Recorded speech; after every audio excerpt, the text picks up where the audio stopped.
Welcome to the first event in our Innovation Insight series hosted by Mind of My Own. This is a place where we bring together experts in their fields and hear about their work and their experience. It's an opportunity to learn from each other and hear about those leading the way in their respective areas. So very exciting session we've got today. We are talking about language and accessibility and what that means in the context of digital and technology, but also on the front line in children's services. So we're really pleased to be joined by Recite Me, a fantastic organisation helping other organisations and industries to be more inclusive online.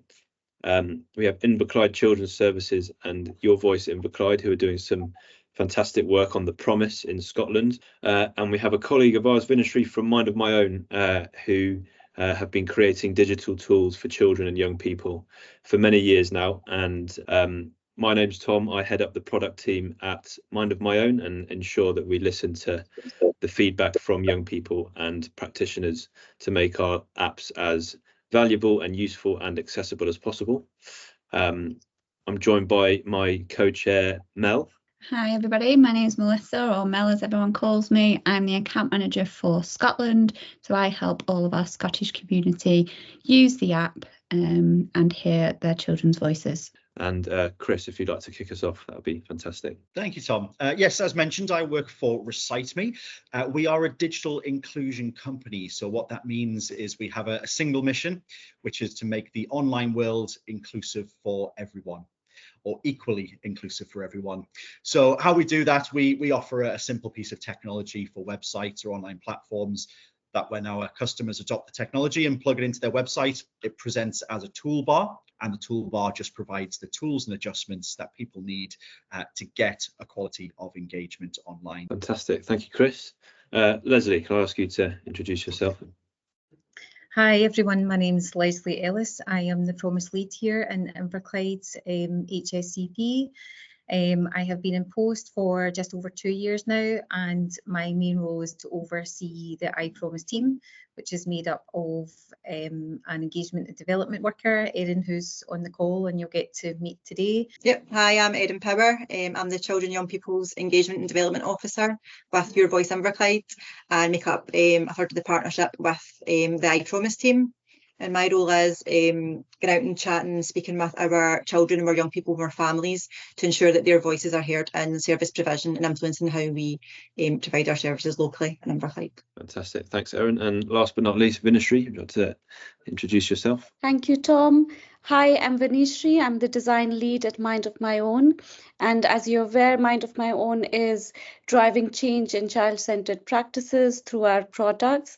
Our products are meant for children and young people in social care, education, healthcare, youth justice, and they're used by children and young people across the UK, but also down under in Australia and New Zealand. Fantastic. So let's dive straight into it. And the first question we'd like to put to you as a panel is, how does language and accessibility tie into the core values or objectives of your organisation? And I think, Chris, I'd like to come to you first on that. That'd be interesting to get your take.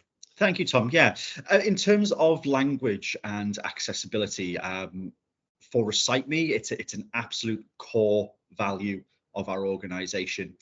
Given what we do in trying to make the online world inclusive for everyone, we started as an organisation particularly focused on disability and neurodiversity, and that's what our technology was originally designed to do. However, given the ever-evolving needs of the communities and end users that we serve, language translation has become more and more a central part of our concerns, not just because the beautiful diversity that we have here in the UK and the communities and English as a second language speakers that we need to support, but also there's huge intersectionality between disability, neurodiversity and language translation. So as Recite Me as an organisation has evolved and progressed, we are now looking to equally support those who have disabilities, neurodiversities, language translation, and any intersecting requirements of those. In terms of the demand out there, we've just seen huge growing demand. In terms of our technology last year, we had 47% of our 7 million end users who required language translation support, as well as those with additional needs. So huge concern. We see the growing need for accessibility and language support, and absolutely that is a core belief of Recite Me, to make sure that the online world is inclusive for everyone, irrespective of their needs. Thanks, Tom. So yeah, the theme of language within the promise is absolutely significant. A number of years ago, the promise is 4 years into the anniversary, but prior to the promise, the independent care review that took place, that was made up of an army of people, and they spoke to over 5,500 children, young people, families, and the paid and the unpaid workforce, to hear what needs to change, and language was absolutely central, and what does need to change. And what was found was that really the language of care can be stigmatising for children and young people. The promise has a plan that we're currently working on just now, so plan 21 to 24, and if you think about maybe each of the areas, the priority areas being pillars, like we're looking at a good childhood, we're looking at whole family wellbeing, whole family support, and underpinning all of those areas of priorities is our fundamentals. So we have children's rights, we have poverty underpinning all of those, and central to that is language. We have met with and travelled right across Inverclyde to speak to children, young people, families, and also our workforce and our third sector organisations, to speak to them about raising awareness of the promise, but also how we can change the language and for it to be non-stigmatising. I suppose we're talking about like our core values, and for empowerment's come up a lot, and language should be empowering, because a word can almost make you feel invisible, you know, just be using one word. So a lot of it is about using a language that cares, and a lot of what has came back from our children families is saying the language that we use in the care system isn't necessarily, it's not a caring language. And I suppose the language matters guide that we went on to produce, that I don't know if that'll come up maybe later on in the questions, but it is a bit of more caring language. And I suppose just it's just the simplicity in using more language, and the involvement and the inclusivity that Chris had talked about there. Like, often if we don't understand the language that's been used, we don't engage, so then we're not a partner in our own care.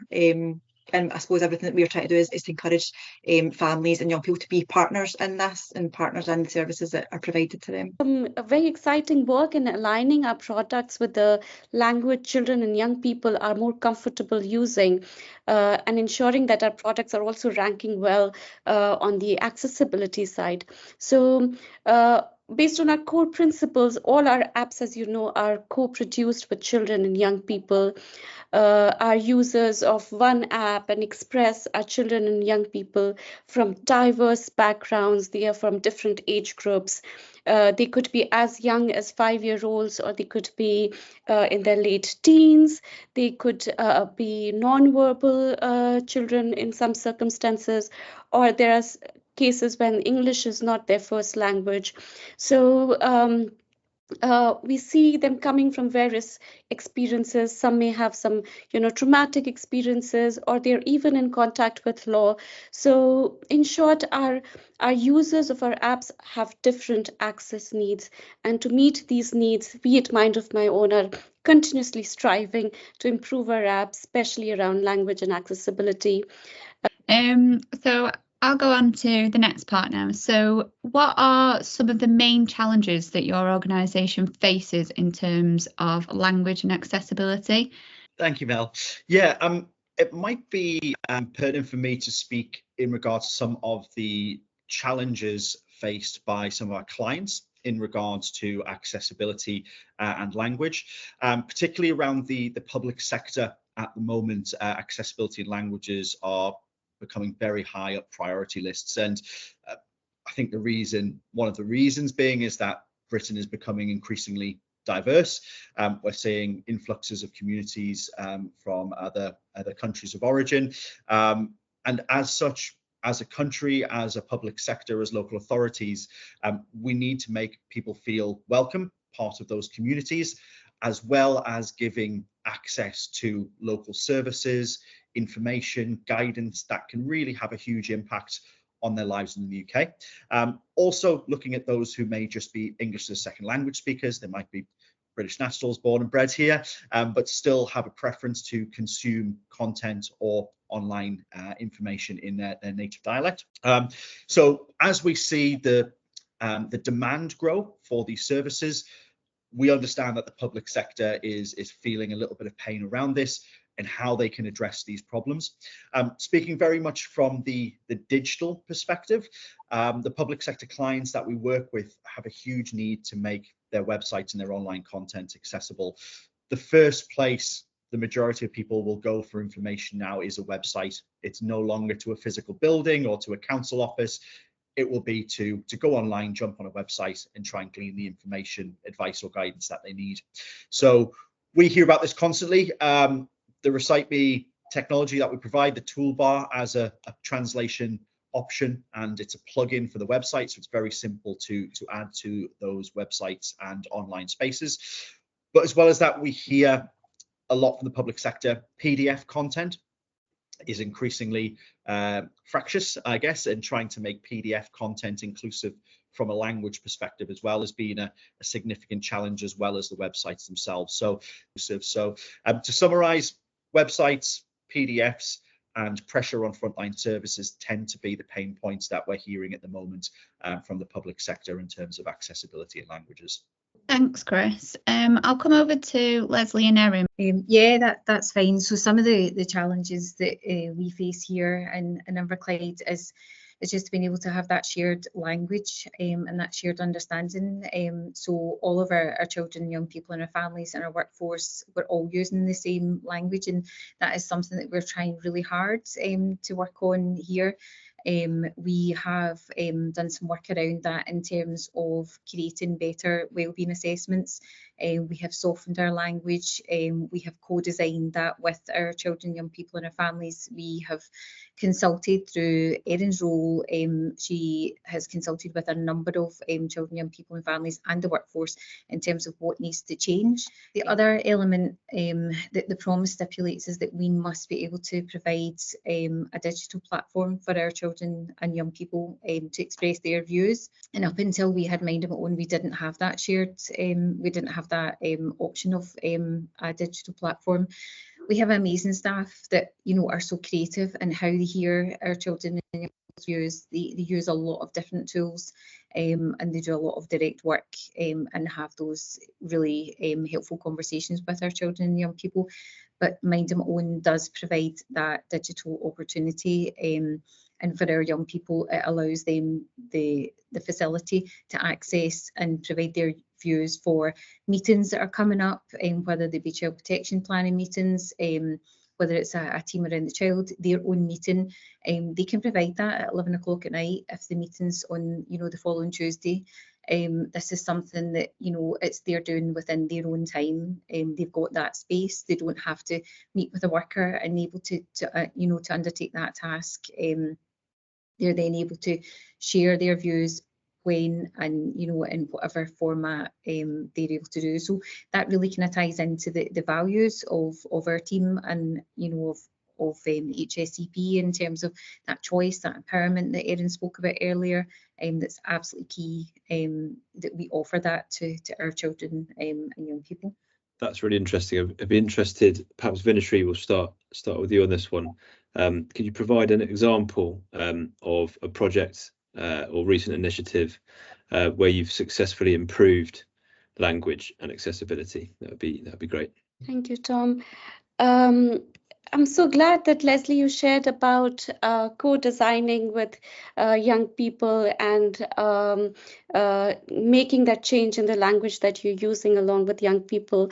I think because of our customers who are really trying to be more inclusive with the language, and they're also evolving the language along with young people, I think we've taken that values within Mind of My Own as well. So as an example, I can share about the recent piece of work that we had done for our customers in Scotland, especially helping them with the amazing work that you guys are already doing around implementing the promise for Scotland's children and families. So what we did was we brought all of you together, all our Scottish customers together, and we reviewed the language that you're using and the language changes that you've done with promise and otherwise as well, along with young people, and how could we, map it out and also extend it to Mind of My Own. I think that piece of work was extraordinary. We were able to make those changes and align Mind of My Own languages to the language of the promise and the work that you guys are doing.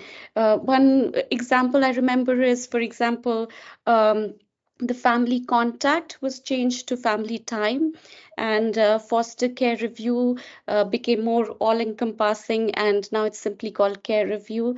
I hope these changes will make that, even if a small difference, but a difference to the young people who are using these apps.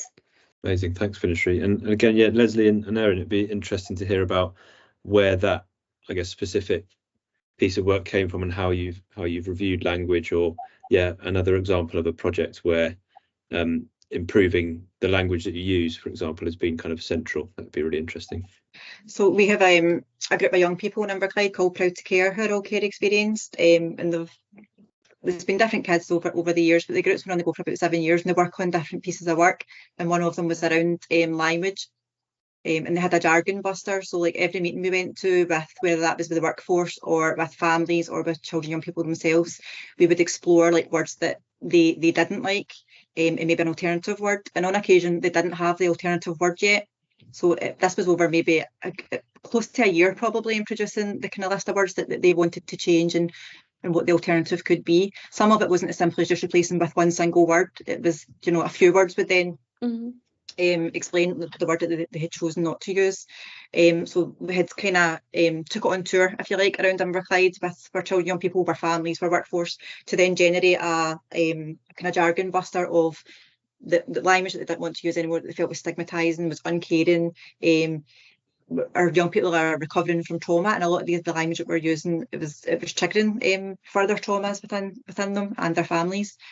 So they then produced some posters that displayed like the different words, which were then displayed across our social work buildings and their Language Matters guide. They also then worked alongside a lady who helped them produce a film around language and stigma in language, which was then showcased again around our workforce. As Lesley and I have been attending meetings or just kind of around the workforce and having conversations, and including our young people, we can hear the differences. So we can hear when they're not saying contact anymore, they're saying family time. And I suppose our young people feel that empowerment as well, because they've been involved in this piece of work, so they'll often correct us. Sometimes we'll slip as well, and they will correct us that there's an alternative word that they would like to be used within their care. Just in relation to some of the language as well, we often talk about within our residential houses, they were referred to as units. And there's been a lot of work around for workers that have been here a long time, including myself. I used to use the words in the phrase children's units, and I've now very much used children's houses, and that's what our young people talk about in the film. That's their house, they live there, and they have lived there for a number of years, and it shouldn't be referred to as a unit. So it's so important. The other example that I hadn't thought about, and I have been in social work for over 20 years in terms of a social worker, I would go along to meetings, and they would be discussing about respite. And we had a young person that attended a meeting, and respite was spoken about throughout the whole meeting. She didn't know what respite was and what it meant, and when she came out, she googled it. And if you ever get the chance to Google it, have a wee look. It states to remove yourself from something distasteful or unpleasant, and that young person internalised that. So we need to be really careful, and as Erin stipulated at the beginning, language is so powerful, and so we have to be really, really careful about how we move forward. So lots more feeling involved in it, which is definitely the way forward, and I think we can learn from that in terms of how we are writing keynotes as social workers and social work assistants and things as well. So I think there's a lot more still to come, lots more progress to be made. Exciting, Lesley, and yeah, as we've all said, language is powerful. When we're making these changes to empower our young people. I'll come over to you, Chris. So how do you measure the impact of your efforts in promoting language and accessibility? Thank you, Melissa. Yeah, really good question. In terms of measuring the impact of what we do here at Recite Me in terms of trying to make the online world more inclusive, both from the disability neurodiversity perspective and the language translation perspective, I guess we look both for anecdotal evidence in terms of working closely with the end users of our technology and how effective it is for them, what improvements we can make, how our product can develop moving forward, but also looking at the data as well. And there's some very interesting data that we've managed to extrapolate over the last year. In total, our technology, our inclusion technology, we increased our end user base from year on year, meaning the demand for assistive technology is significantly increasing within the UK. Previous year, we had, I think, 5.4 million end users of our technology. That's increased to over 6.5 million in the last year.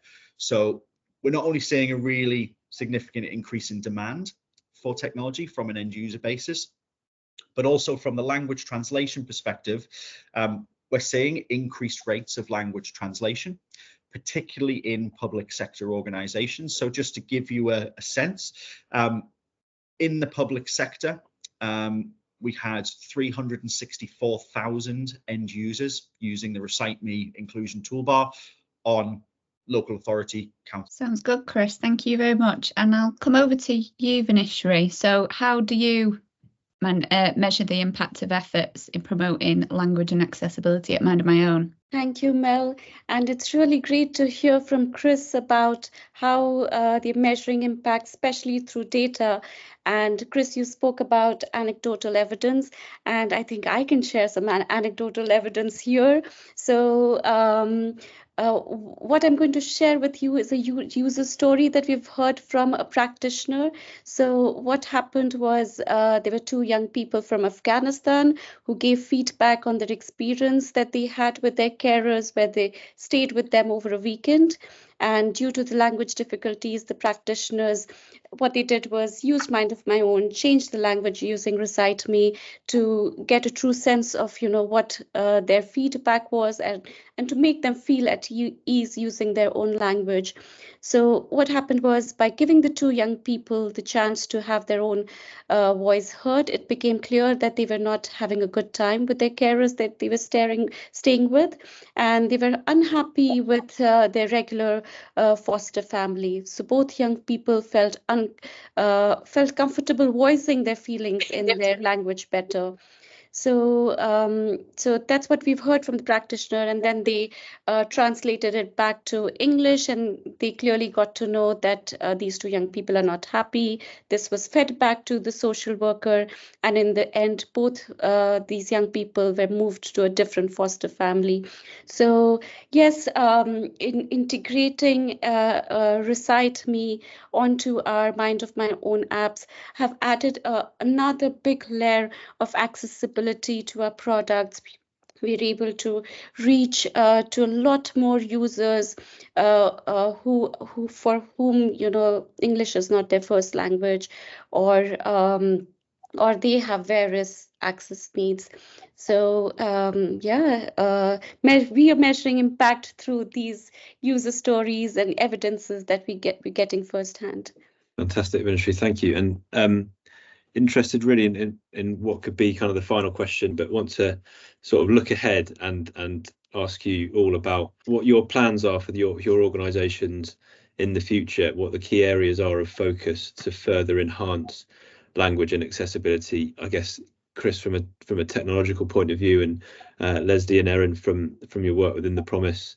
Perhaps we'll come up to you in Scotland first. Everything that we do in terms of our I Promise is governed by our I Promise board.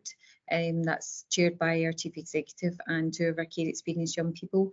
Very clear governance in relation to the tasks and the asks, you know, from it's very well represented from education right through to health and SCRA and CHS. So a huge representation sitting around the table to look at what our next focus is. We are currently working on our corporate parenting strategy. We also have our Promise Delivery Plan. We also work alongside, and I sit on our Children's Services Plan in partnership, and I suppose and we have a wide range of the way that we hear and listen and measure the impact of the changes that we're making. All of the work that we do, we have to show progress and return that information back to the Promise Scotland.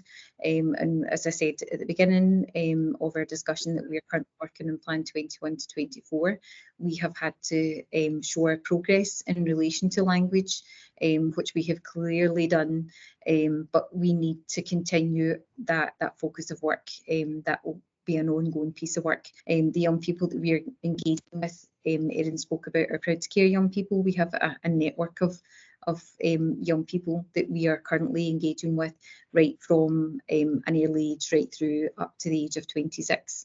And these are the key engagements and relationships that we need to continue in order to progress and what the Promise is asking. Yeah, fantastic. Thank you, Lesley. Erin, did you want to come in on there? Sorry, I cut over you there. No, I think Lesley rounded that up quite nicely, but yeah, like totally. It's about taking our children, young people, and their families on this journey with us as we progress and as we move forward, ensuring that they remain part of this as we move forward and they're involved in all decisions and have choice. Yeah, fantastic. That's absolutely brilliant. And yeah, Chris, perhaps could shed some light on the future plans or areas of focus for Recite Me from a technological point of view around enhancing language and accessibility for the broad range of people in industries that you support. Yeah, thank you, Tom. Yeah, as an assistive technology provider looking to make the world more inclusive for everyone online, our technology is constantly evolving. As I mentioned previously, the evolution of our technology is very much in line with our end user requirements. So our focus for the year and the couple of years ahead is to further engage with our end users to understand which tools, adjustments, customizations will be useful for them. We understand that those with additional needs are always going to have a very unique and individual lived experience of their disability or form of neurodiversity. So the more tools, the greater level of control or adjustment we can provide to end users, the more people we can wrap our arms around, bring into the fold and provide that equality of access. So in terms of the language translation and language aspect of inclusion we provide, our product roadmap includes things like integrating some further artificial intelligence technology to further improve our language translation support. We are looking to investigate providing things like simplified language or preferred language, as has been referred to earlier in this meeting as well, and also expanding the number of language translations we provide.